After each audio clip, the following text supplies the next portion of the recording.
респект, уважение към страната на баските, в която се намирам, със столица Билбао. Комунак, ще рече таулетна на тяхния език.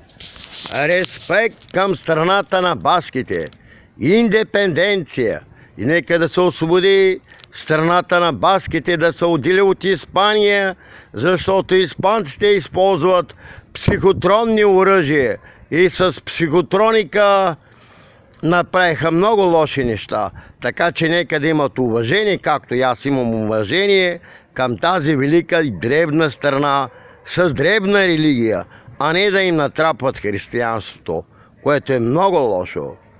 Значи да си спомним за богинята Мари, но друг път ще говорим за нея. Всичко добро, благословени бъдете!